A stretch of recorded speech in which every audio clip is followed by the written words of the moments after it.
여러분들 안녕하세요. 우리 채널에서 오늘의 뉴스를 챙겨보시도록 하세요. 이들은 정기적으로 업데이트되는 뉴스입니다. 그럼 이제 다음 뉴스를 보시도록 하겠습니다. 문재인 정부가 호르무즈 해협 파병 방침을 정했다는 언론 보도가 나오고 있다. 1월 9일 외교부 고위 당국자가 비공개 기자간담회를 열어 이와 같은 사실을 언급, 그리고 파병 방안으로 독자 파병안이 거론되고 있다. 미국이 주도하는 연합함대의 형식상 참여하지 않는 방식으로 파병을 하겠다는 것이다. 이런 부담 때문에 문재인 정부는 국회 동의 절차를 거치지 않고 청해부대의 작전구역을 호르무즈 해협으로 넓히는 꼼수를 써 파병을 하려고 이란과의 관계가 악화되는 것도 부담일 것이다. 독자 파병안이라는 꼼수는 이런 부담을 의식한 결과일 것이다. 그러나 이란 입장에서는 독자 파병안도 결국 남의 나라 군대가 코앞에 와서 군사활동을 벌이겠다는 것이다.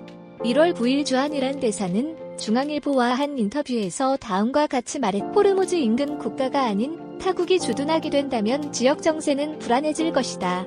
타국이 군사활동을 하게 된다면 우리가 가만히 있지 않을 거라는 점은 분명하다. 그곳에 군사력을 보내는 것 자체가 문제라는 것이다.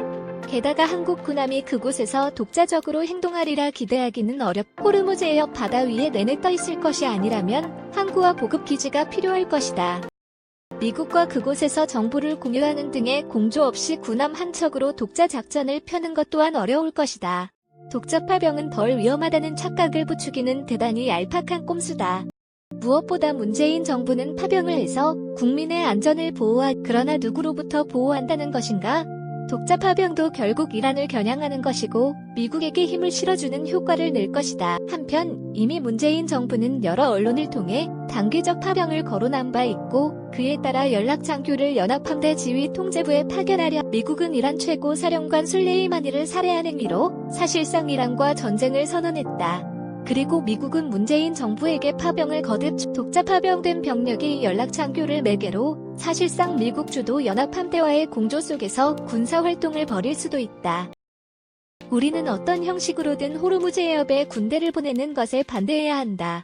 파병은 수많은 중동 대중을 전쟁 위험으로 내모는 미국 제국주의에 협력하는 것이, 중동 대중의 피를 대가로 국익을 취하겠다는 것은 파렴치한 발상일 뿐 아니라 국내외 한국인들도 위험에 빠뜨릴 것이다. 일부 언론들은 1월 9일 외교부 장관 강경화가 호르무즈 파병에 관해 미국과 한국의 입장이 반드시 같을 수 없다고 말한 것을 부각하지만, 여기에 환상을 품어서는 문재인 정부는 결국 파병을 감행할 공산이 크다. 미국이 주도하는 현 제국주의 질서 내에서 위상을 제고하는 것이 한국 지배계급에게도 이익이기 때문이다.